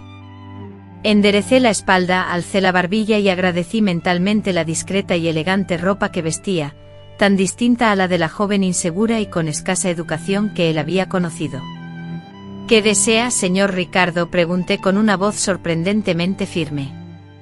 Pareció desconcertado por mi frialdad. «¿Podemos hablar en privado?», preguntó. Lo conduje a mi despacho en la parte trasera de la oficina, y cerré la puerta tras nosotros. Era un local de dimensiones reducidas, pero sorprendentemente cálido y agradable, repleto de estanterías repletas de libros, muestras de productos exhibidas con esmero y un escritorio impecablemente ordenado. Un entorno que al recordarlo me resultaba increíble, dado que me había marchado de su casa con una simple maleta y apenas 2 meses de sueldo. «Estoy impresionado», murmuró mientras dirigía su mirada inquisitiva a cada rincón del lugar. «Has construido algo admirable aquí». «No ha sido fácil», repliqué con sequedad, «pero no creo que hayas venido hasta aquí para halagar mi negocio». «¿Qué quieres, señor Ricardo?», suspiró llevándose la mano a su cabello canoso, un gesto que reconocí de inmediato, el mismo que solía hacer Tiago cuando se sentía inquieto. «Los vi en el parque hace unos meses». «A ti y al chico». La frase se interrumpió.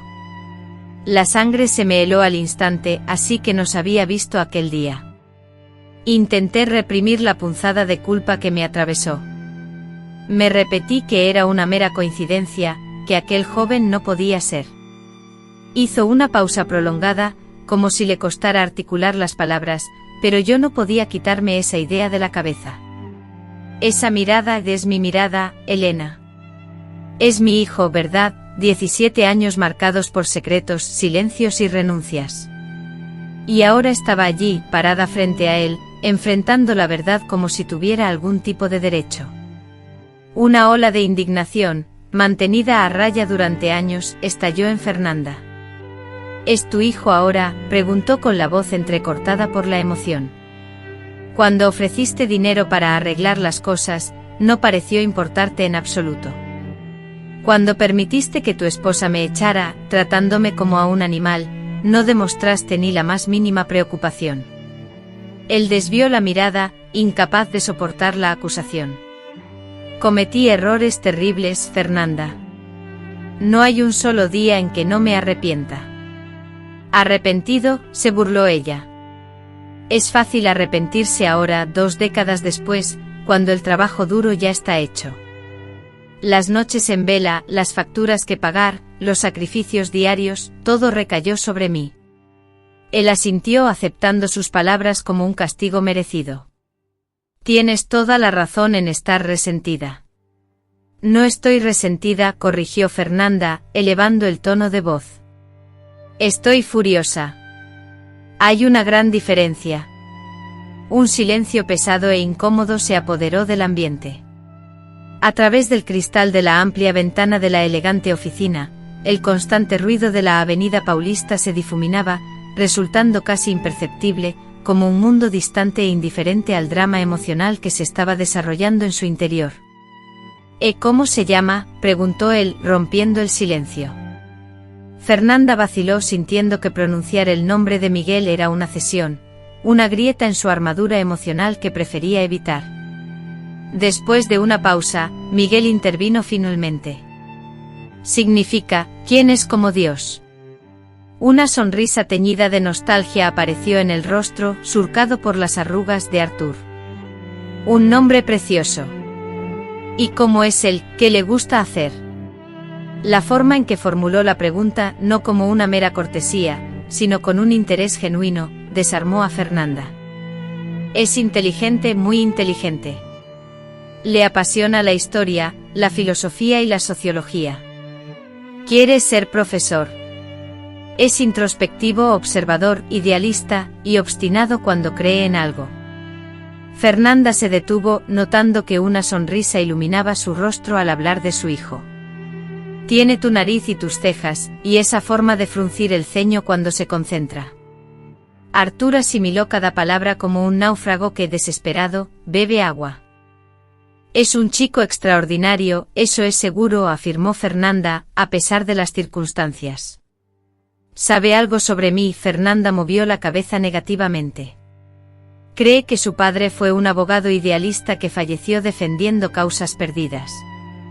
Artur asintió lentamente, reflexionando sobre la información.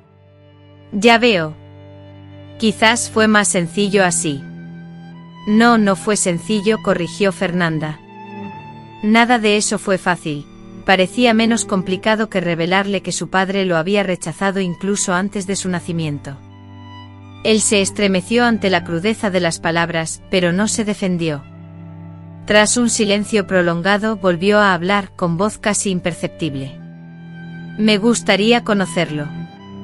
Las palabras resonaron en la oficina como una explosión. Conocerlo después de 20 años. ¿Qué derecho tienes de entrar en la vida de Miguel ahora, después de todo lo que ha sucedido? Es imposible, respondió ella inmediatamente. ¿De qué le serviría saber que su padre está vivo, que lo abandonó, que le mintió toda su vida? Tiene derecho a saber la verdad, Fernanda, la verdad, exclamó Fernanda. Es verdad, su padre, aburrido en su matrimonio, se aprovechó de mí una noche y luego, me ofreció dinero para que me marchara. ¿Qué clase de verdad es esta para un muchacho joven? Artur se cubrió la cara con las manos, aparentando de pronto ser mucho mayor. No tiene por qué ser así, podríamos atenuar la situación, afirmar que no nos conocíamos, que solo lo supe hace poco. Más mentiras, interrumpió Fernanda. No, Miguel está bien así. Tenemos una vida buena, estable. No permitiré que llegues ahora y destruyas lo que he edificado con tanto esfuerzo. Se levantó y se dirigió a la ventana, quedándose de espaldas, observando la actividad de la calle. Elena murió, dijo de repente hace un año por complicaciones cardíacas. Fernanda no supo qué decir. A pesar de todo, no sentía alegría por la noticia, no deseaba la muerte de nadie, ni el mal a nadie.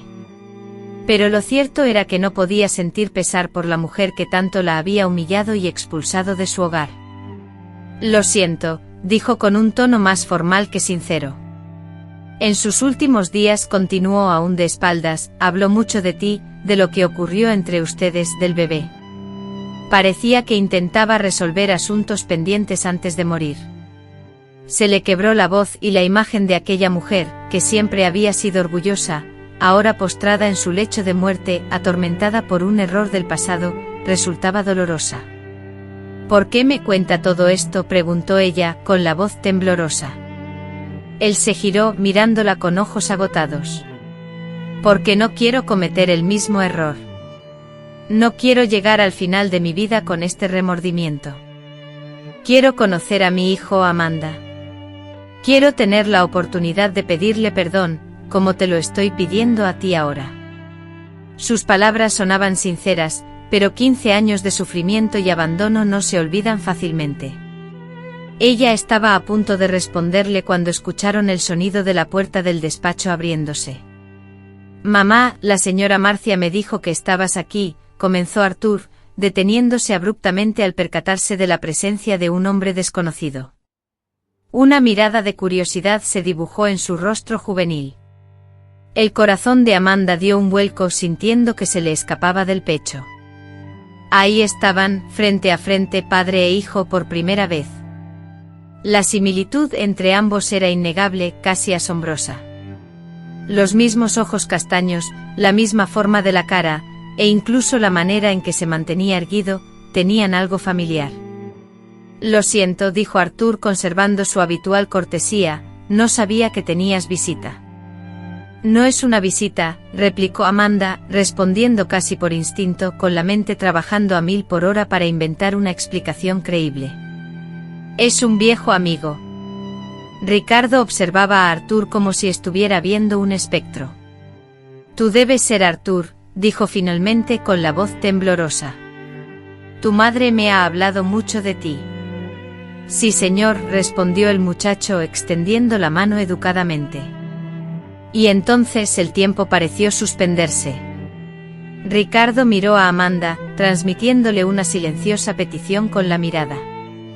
Ella podría haberlo presentado como un conocido del pasado, un médico retirado, cualquier cosa que mantuviera oculta la verdad. Pero una corazonada le indicó que eso no funcionaría. Soy Ricardo, respondió él extendiendo la mano a su hijo, Ricardo Albuquerque.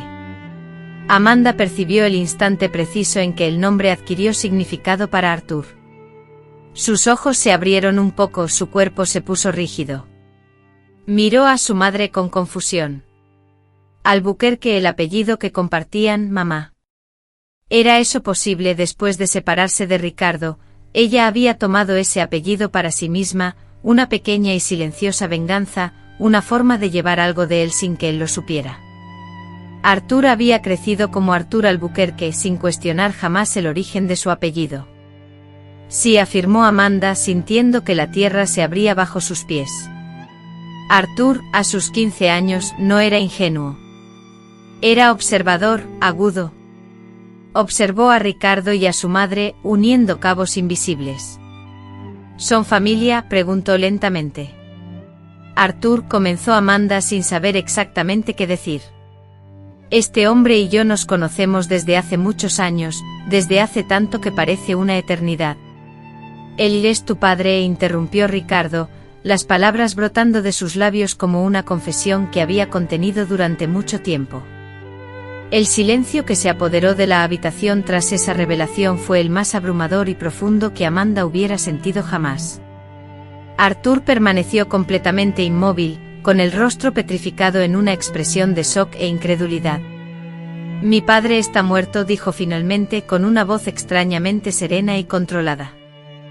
Falleció en un accidente antes de que yo naciera. No, hijo, replicó Amanda con lágrimas que ya surcaban su rostro.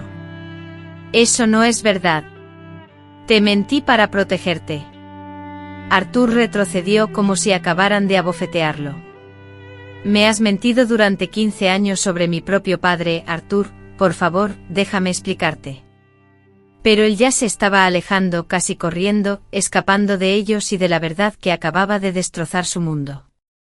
La puerta se cerró de golpe tras él, resonando en el silencio. Un silencio denso e inquietante se extendió por la consulta mientras el doctor Ricardo se encaminó hacia la puerta, pero Sofía la detuvo con un gesto. Déjalo ir, necesita asimilar esto, suplicó. En la consulta, dos figuras adultas, cada una responsable a su manera del sufrimiento del muchacho, se quedaron inmóviles. El silencio denso, cargado por el peso de las verdades a medias, los secretos y los años de inacción, parecía llenar cada rincón de la habitación. Necesito hablar con él, pronunció Sofía al fin, su voz apenas audible. ¿Y qué le vas a decir exactamente?, cuestionó el doctor Ricardo. Toda la verdad, contestó Sofía, tomando su bolso con decisión, sin importar lo dolorosa que sea. Cuando se disponía a salir apresuradamente, el doctor Ricardo la detuvo una vez más. Sofía, lamento profundamente todo esto.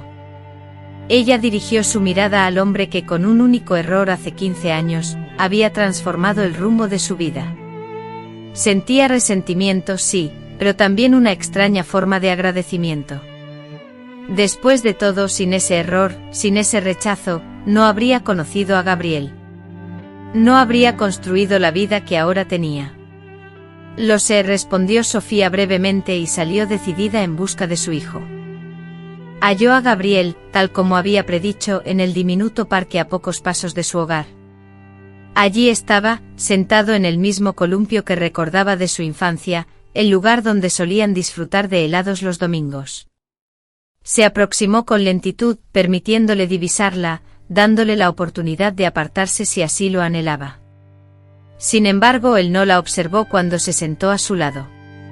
Su rostro, surcado por silenciosas lágrimas, revelaba un profundo dolor.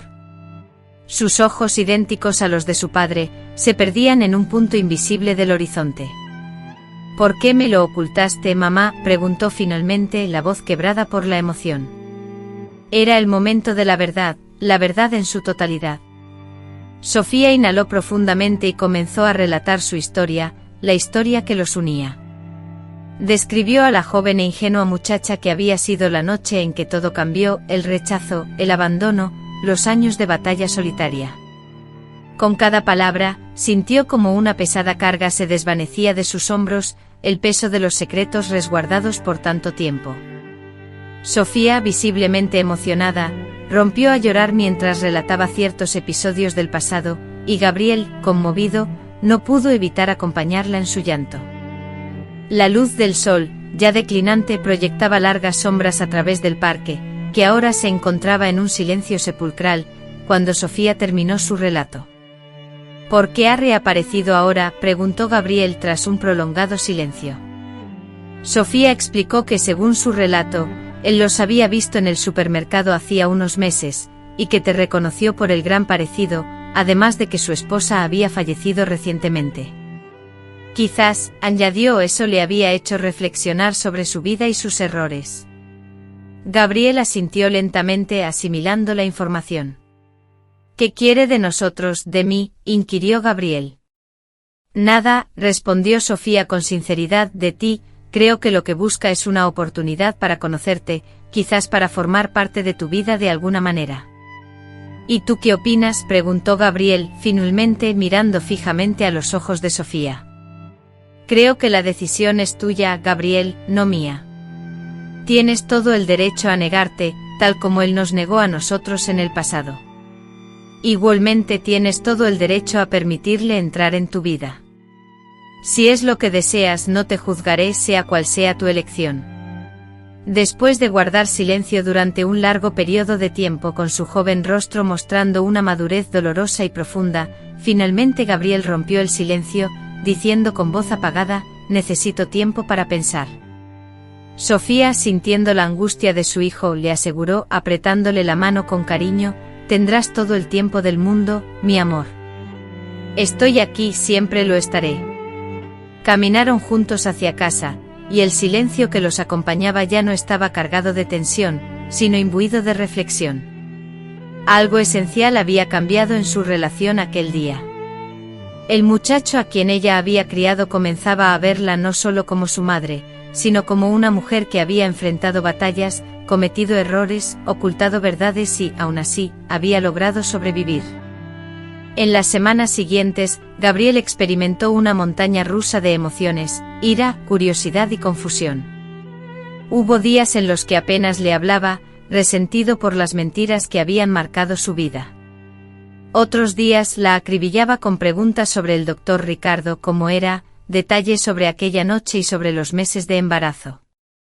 Finalmente, un mes más tarde, la verdad completa salió a la luz y Gabriel tomó una importante decisión. El encuentro con Ricardo no tenía como objetivo perdonarlo o aceptarlo inmediatamente, sino entenderlo, averiguar por sí mismo qué clase de persona era el hombre que le había dado la vida y luego se había distanciado. Tengo preguntas que solo él puede responder, había dicho Samuel. La reunión fue acordada para un miércoles en un restaurante discreto del vecindario. Aunque me ofrecía acompañarlo, Samuel lo rechazó amablemente, necesito enfrentar esto solo, mamá. Ese miércoles, mientras esperaba en casa, mirando el reloj con impaciencia constante, sentía que perdía algo propio, no a mi hijo, ya que sabía que nuestro lazo era inquebrantable, sino la exclusividad que teníamos. La pequeña familia de dos que habíamos construido contra todo pronóstico. Samuel volvió 3 horas después, con una expresión que no revelaba nada. Samuel, sentado junto a mí en el porche, me relató con minucioso detalle su conversación con Ricardo, la confesión sincera de sus errores, las lágrimas con las que imploró perdón, y el relato de la vida que había llevado durante los últimos 18 años. Describió una exitosa trayectoria profesional, pero marcada por la ausencia en muchos aspectos importantes. Concluyó Samuel, anhela volver a verte, quiere conocerte mejor y me preguntó si en algún momento estarías dispuesta a hablar con él también. Hasta hace poco, la idea de sentarme a dialogar civilizadamente con Ricardo, como adultos, sobre el pasado, me parecía irrealizable, pero algo había cambiado en mí. La pesada carga del resentimiento que había llevado durante tanto tiempo comenzaba a parecer innecesaria. Quizás, respondí sabiendo que el camino que se abría ante nosotros no estaría exento de desafíos, incluyendo momentos de tensión, recaídas en el resentimiento y dudas sobre las verdaderas motivaciones de Ricardo. No obstante, a pesar de la turbulencia, se manifestaron reconciliación, entendimiento y finalmente una precaria paz. Este proceso, este camino de perdón y aceptación, es lo que anhelo compartir en la conclusión de mi historia, como un secreto celosamente guardado por décadas que finalmente encontró su liberación en una verdad reveladora, la de 3 individuos, unidos por una única noche de errores y consecuencias, que lograron sobreponerse al sufrimiento y acercarse a la redención. Los meses posteriores a la revelación fueron como navegar en un mar ignoto, sin cartas de navegación ni orientación. Nuestra pequeña familia, forjada en 18 años de perfecta armonía, se vio obligada a adaptarse a una nueva realidad, marcada por la presencia de un tercer elemento, Ricardo, el padre biológico de Samuel, un fantasma de mi pasado que ahora se materializaba en nuestras vidas. Samuel inició visitas regulares, inicialmente mensuales y luego quincenales, a su padre. Después del tercer encuentro comenté que regresaba de esas reuniones sumido en mis pensamientos, asimilando silenciosamente la nueva información, las historias familiares que desconocía por completo y la versión de Ricardo sobre los sucesos que nos distanciaron. Luego describió su impresionante ático, que además contaba con una bodega enorme y bien surtida. Me ofreció probar los vinos que quisiera, y traje con esfuerzo la punzada de celos que sentí al instante. Era obvio que Ricardo podía ofrecerle cosas que yo, con mis recursos limitados, nunca podría: una bodega privada, contactos influyentes en el mundo de los negocios y una situación económica que superaba con creces las posibilidades de mi empresa, por mucho que ésta prosperara. Con una sonrisa forzada, respondí que bien, siempre te han gustado los vinos. En otra ocasión, Samuel regresó con un coche importado y lujoso, que resultó ser de su abuelo, según explicó, admirando su sofisticado diseño. Mi bisabuelo, por otro lado, había sido un próspero hombre de negocios, antes de que la familia se dedicara a la abogacía, y de nuevo, sentí esa incómoda punzada. Durante 18 años, Samuel solo conoció a mi familia, mis padres, que vivían en el interior y a quienes visitábamos de vez en cuando, y algunos primos lejanos. De pronto, ahora tenía un padre, abuelos que habían fallecido, tíos y primos, todo un árbol genealógico al que no podía permitirme enredar con mis propios sentimientos. Gabriel ya lidiaba con el peso de una verdad recién descubierta, la rabia por el engaño en el que había vivido y la confusión de tener que construir una relación con un padre que apareció después de 15 años. Mis celos eran irrelevantes comparados con eso, un problema únicamente mío. A finales de 2005 ocurrió lo inevitable. Ricardo invitó a Gabriel a pasar la Navidad en su lujosa casa de Angra dos Reis. Sería la primera Navidad que pasaríamos separados. Dijo que tú también puedes ir, comentó Gabriel, intentando disimular su nerviosismo. Ricardo insistió en invitarte. Negué con la cabeza. No, mi amor, aún no me siento lista para este paso y creo que tú necesitas tiempo a solas con él para forjar una relación más profunda.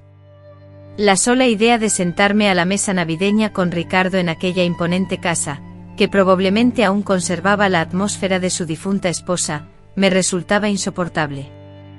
Algunas heridas, a pesar del tiempo transcurrido, permanecían demasiado frescas para ser reabiertas. Así pasé aquella Navidad completamente sola, preparando una cena modesta que apenas pude disfrutar, mientras miraba la silla vacía que antes ocupaba Gabriel.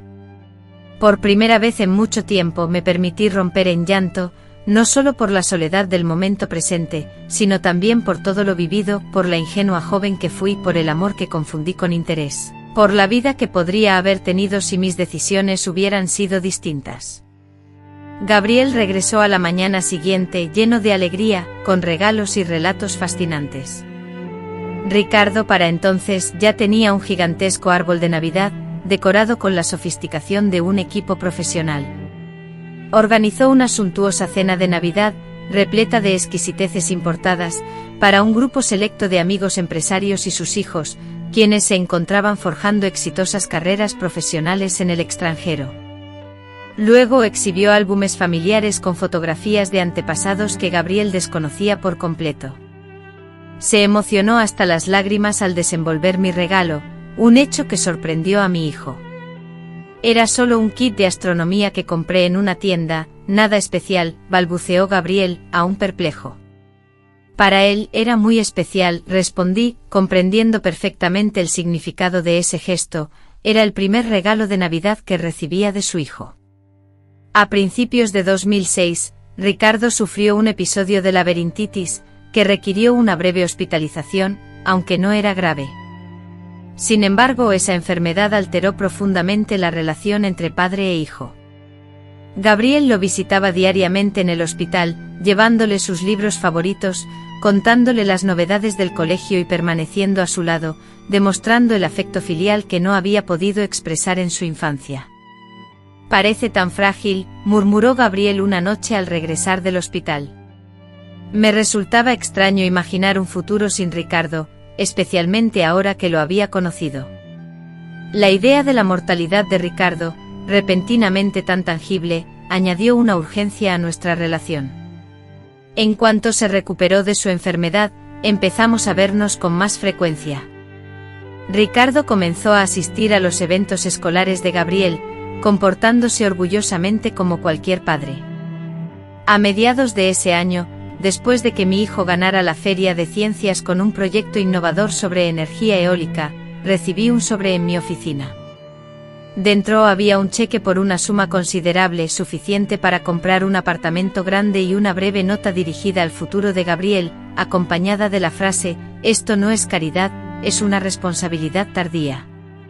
Mi primer impulso fue romper el cheque y devolverlo con un mensaje sarcástico sobre cómo el dinero no podía reparar 15 años de ausencia, pero algo me frenó. Comprendí que esto no se trataba de mí ni de Ricardo, sino de Gabriel, de asegurar que tuviera todas las oportunidades posibles. Abrí una cuenta bancaria independiente y deposité el cheque, con la firme intención de usar ese dinero únicamente para los estudios universitarios de Gabriel, reservándolo para el futuro. El dinero estaría seguro, disponible cuando Gabriel lo necesitara. No le expresé gratitud a Ricardo ni tampoco le devolví el dinero, era un acuerdo implícito entre nosotros. Él aportaba económicamente al bienestar del hijo que no había criado directamente, y yo aceptaba esa ayuda sin sentirme obligada a expresar agradecimiento. El tiempo transcurrió, las estaciones cambiaron, y gradualmente la amargura se atenuó, dando paso a algo similar a la aceptación, aunque no a la amistad ni a un perdón completo, sino a la comprensión de que el pasado era inmodificable y que el presente ofrecía la posibilidad de sanar, oportunidad que se perdería si nos aferrábamos al dolor del pasado.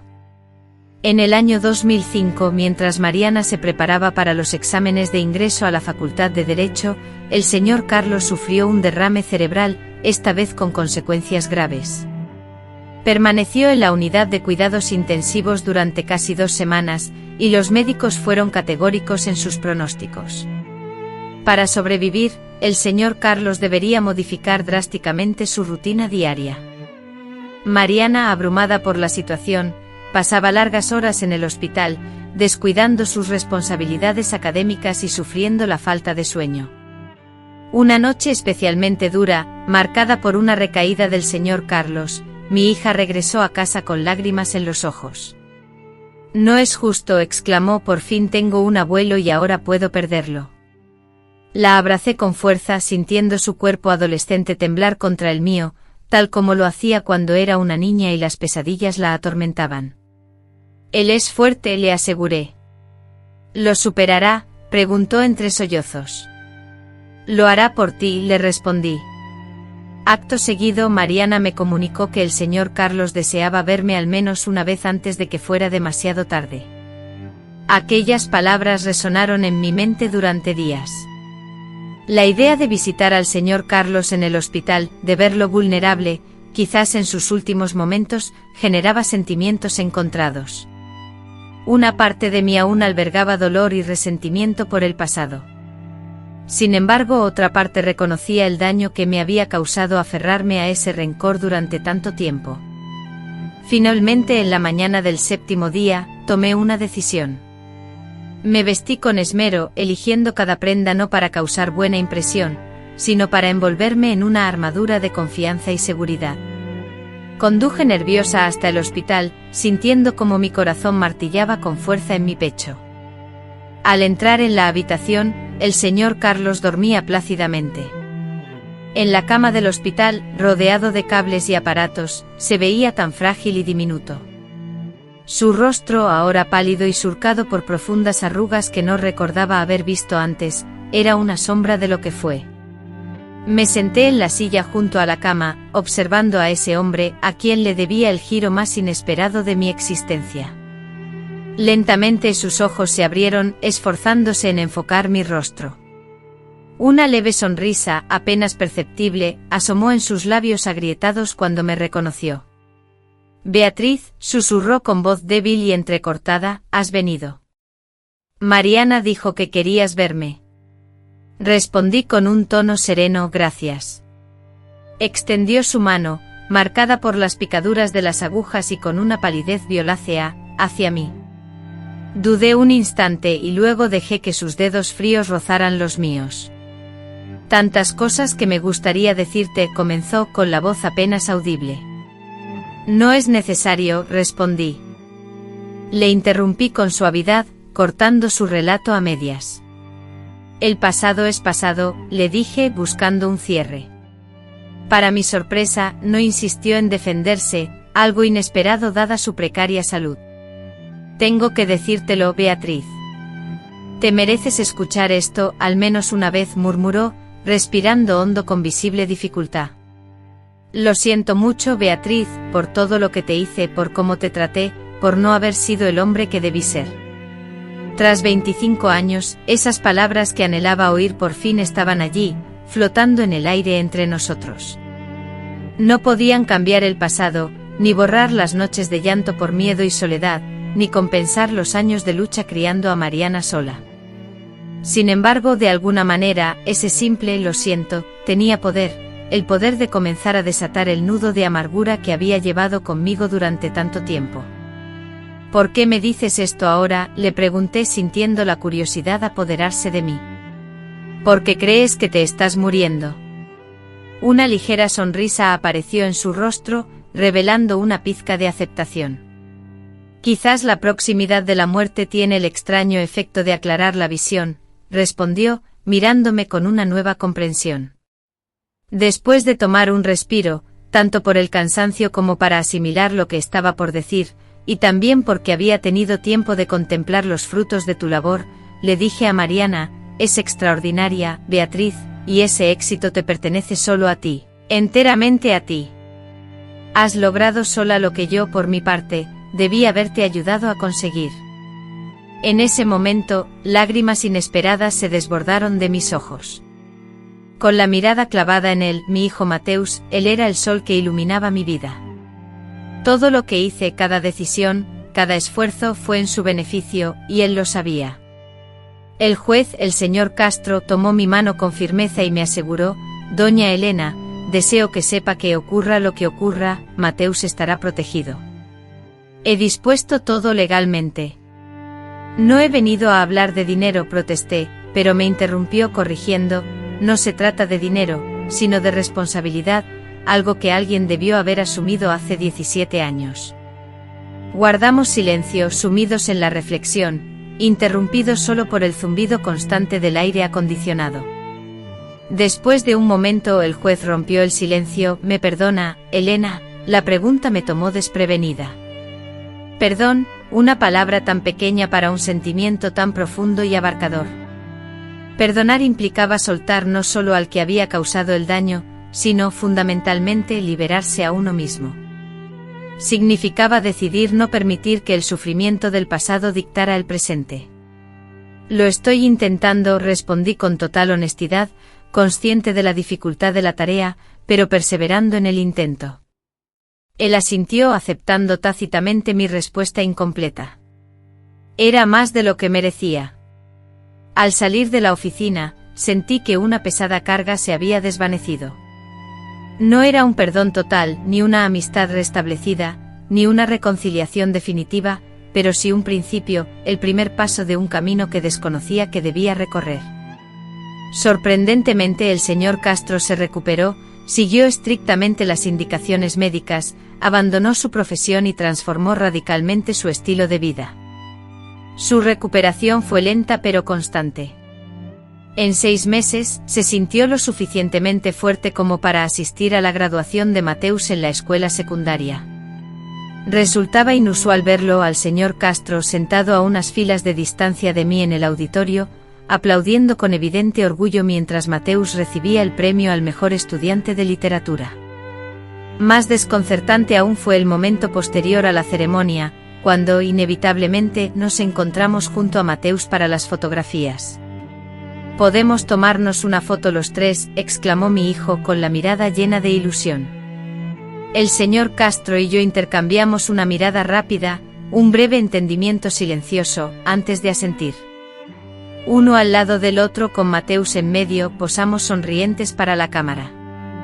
Aunque no éramos una familia en el sentido tradicional, tal vez nunca lo fuimos realmente, éramos 3 personas unidas por lazos invisibles pero irrefutables, intentando navegar por un laberinto de décadas de secretos y dolor. En 2021 Mateus fue aceptado en la universidad de derecho más prestigiosa del país, con una beca completa otorgada por sus méritos académicos. El dinero que el señor Castro había depositado, en cambio, permanecía intacto. Mateus, firme en su convicción, se había empeñado en triunfar únicamente por su talento y esfuerzo personal, sin recurrir a las influencias o la posición económica de su padre. «Me siento extremadamente orgulloso de él», manifestó el señor Castro. Esto ocurrió durante una de las escasas cenas que compartimos, ya con Mateus en la universidad. Tiene tu tenacidad, Elena, tu fortaleza y esos ojos, le contesté, permitiéndome una leve sonrisa, y esa pasión suya por los debates intensos. Entre nosotros una especie de amistad precavida comenzó a desarrollarse, no fundamentada en un pasado que nunca fue real, sino en el amor compartido por Mateus y en el respeto a regañadientes que habíamos cultivado. Cuando Mateus se graduó en Derecho en 2025, ambos estuvimos presentes, aplaudiendo con entusiasmo hasta que nos dolieron las manos. A sus 23 años, era un joven brillante con ofertas de trabajo de importantes despachos. El señor Castro, ahora con 75 años, el cabello completamente blanco y los movimientos más pausados, no pudo evitar que las lágrimas de orgullo asomaran en sus ojos. Después de la ceremonia, Mateus, radiante y lleno de energía, nos tomó por sorpresa al anunciar su decisión: cursaría un máster en el extranjero, beneficiándose de una beca prestigiosa. Con los ojos brillosos nos abrazó efusivamente y nos dijo con la voz embargada: os echaré de menos a los dos, pero es una oportunidad única que no puedo dejar escapar. Tragando con dificultad las lágrimas que amenazaban con desbordarse, me esforcé por transformar aquel momento de alegría en una despedida melancólica. Con el corazón henchido de orgullo, le respondí: estamos muy orgullosos de ti, hijo. El señor Castro, con la voz entrecortada por la emoción, asintió, manifestando un orgullo que superaba cualquier expectativa. En los años siguientes, Mateus, tras concluir sus estudios, forjó una exitosa carrera profesional en el extranjero, regresando a Brasil solo en contadas ocasiones. Durante sus breves visitas, aprovechando las vacaciones y las festividades importantes, Luisa, siempre atenta y cariñosa, dedicaba tiempo tanto a mí como al doctor Ricardo, dividiendo su afecto y atención entre sus dos padres. En 2003 recibí una llamada telefónica de Felipe. Su voz, inusualmente seria, me heló la sangre: mamá, papá está muy enfermo, tiene cáncer en estado avanzado y los médicos le dan pocos meses de vida, como mucho. Ante esta noticia mi corazón se contrajo súbitamente, sumiéndome en una profunda angustia. Hijo, lamento mucho esto. ¿Cuándo vas a venir? Voy a tomar el próximo vuelo, pero Felipe me pidió que hablara contigo antes, dice que es urgente. Esa misma tarde visité al doctor Ricardo. Su casa, que antes era imponente, ahora parecía encogerse con su enfermedad. Él mismo estaba irreconocible, extremadamente delgado y frágil, solo un reflejo pálido del hombre que solía ser. Beatriz, dijo al verme entrar en la habitación. Gracias por venir. Me senté junto a su cama, notando los medicamentos sobre la mesita de noche y el tanque de oxígeno, señales evidentes de una batalla que estaba perdiendo. Felipe me dijo que querías verme, le dije con suavidad. Sí, respiró hondo con dificultad. Necesito preguntarte algo importante. Esperé observando su rostro arrugado, marcado por el tiempo y la enfermedad. Cuántas vidas habíamos vivido desde aquella noche de 1973, cuántas versiones diferentes de nosotros mismos habíamos sido, con la respiración entrecortada y una tos dificultosa. Me rogó que me quedara con él hasta el final, tanto yo como Felipe. Beatriz, no quiero morir solo. Su petición me tomó por sorpresa. Acompañarlo, estar a su lado en sus últimos momentos. Esa intimidad parecía un desafío a nuestra compleja relación. ¿Por qué?, pregunté perpleja. Simplemente porque eres la única persona que conoce toda mi vida, respondió. La única que ha visto lo peor de mí, y aún así ha logrado perdonarme. Y porque quiero marcharme de este mundo en paz contigo. Contemplé al hombre frente a mí, tan distinto del joven doctor arrogante que me conquistó y luego me abandonó. 30 años habían transcurrido, y éramos personas diferentes. Él, un anciano ante la muerte. Yo, una mujer madura que había construido una vida exitosa, a pesar de las adversidades.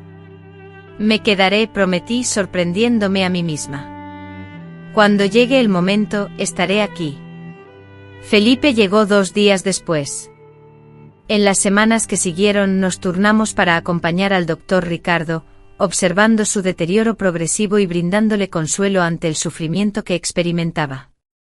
Era una reunión familiar atípica, muy distinta a la que hubiéramos deseado, pero el destino, con su peculiar sentido del humor, la había orquestado. Una noche de noviembre de 2003, mientras Felipe descansaba en la habitación contigua, me quedé a solas con el doctor Ricardo. Estaba consciente pero claramente en las últimas. Tomé su mano helada, dándome cuenta de cómo las circunstancias se habían invertido. Ahora era yo quien le ofrecía consuelo en sus momentos finales.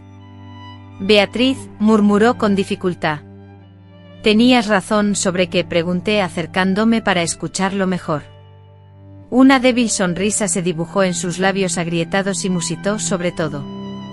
Felipe, es una bendición sobre la fuerza que llevas dentro, sobre que mereces más de lo que te di. Lágrimas silenciosas corrieron por mi rostro, pero no eran lágrimas de dolor ni de enfado. En lugar de la angustia, sentí una paz inusual, la serenidad que acompaña el cierre de un ciclo, a una historia que llega a su desenlace natural. Descansa en paz, susurré, todo ha terminado bien. Él me apretó la mano con suavidad. Sus ojos, idénticos a los de Felipe, se cruzaron con los míos por última vez. Gracias por todo. El doctor Ricardo falleció a la mañana siguiente con Felipe y yo a su lado. No hubo sufrimiento ni dolor, solo la liviandad de un alma que se desprendía. Fue una despedida solemne, un último aliento seguido de la relajación definitiva, la partida silenciosa de un espíritu que en sus últimos años se dedicó a suavizar las heridas del pasado. Durante el velatorio permanecí junto a Miguel, observando cómo la tierra recibía el ataúd, inundada por una marea de emociones encontradas, la joven víctima, la madre soltera que desafió al mundo y la mujer madura que al fin encontró la calma junto al hombre que transformó su vida de maneras impensables. Miguel, al notar mi expresión, me tomó la mano con cariño y me preguntó preocupado, «Abuela, ¿te encuentras bien?». Asentí respondiendo «Sí, estoy bien», y sentí la genuina tranquilidad de mis palabras. A mis 78 años, la serenidad me invadía mientras contemplaba la vasta extensión de mi existencia. Recordaba mis errores, las luchas que enfrenté, los triunfos que celebré y las reconciliaciones que me llenaron de alegría. Miré a Miguel, ahora un hombre maduro de 59 años, quien había construido una hermosa familia y cosechado sus propios logros. Mis bisnietos, en su infancia, habían escuchado versiones adaptadas y atenuadas de nuestra historia familiar, pensadas para su comprensión. Tal vez cuando fueran mayores y poseyeran una mayor madurez, les relataría la historia completa, con todas sus complejidades y los diversos matices que la conforman. ¿Qué había aprendido en todas estas décadas de vida? He aprendido que los errores cometidos no determinan la totalidad de una vida, ni la mía ni la de Federico. El perdón, a su vez, no se reduce a un único momento, sino que es un proceso constante, frecuentemente difícil e inacabado. Las familias además se manifiestan en una diversidad de formas y tamaños, algunas unidas por lazos de sangre, otras por el amor, y otras más, por la tardía curación de viejas heridas a través de la reconciliación. Sobre todo he comprendido que todos somos seres humanos imperfectos, capaces tanto de causar un dolor profundo como de sanar heridas que parecen imposibles de cicatrizar. Nuestra historia, la mía, la de Federico, la de Miguel, no es un cuento de hadas idealizado, sino una narración real, con sus momentos sombríos y brillantes, sus errores y sus momentos de redención. Si estás viendo esto y cargas con resentimientos que te agobian o con un dolor que consideras insuperable, recuerda que el perdón no beneficia principalmente a la persona a la que perdonas, sino a ti mismo. Durante 16 largos años, permití que la ira envenenara cada aspecto de mi existencia. Al liberarme de esa pesada carga que me oprimía, finalmente pude avanzar con paso firme. Agradezco profundamente tu compañía en este recorrido lleno de recuerdos. Si esta experiencia resonó contigo, por favor, dale me gusta, suscríbete al canal y comparte esta historia con quienes puedan encontrar consuelo en ella. Y recuerda siempre, nuestras cicatrices son testimonio de nuestra fortaleza, no solo de nuestro dolor.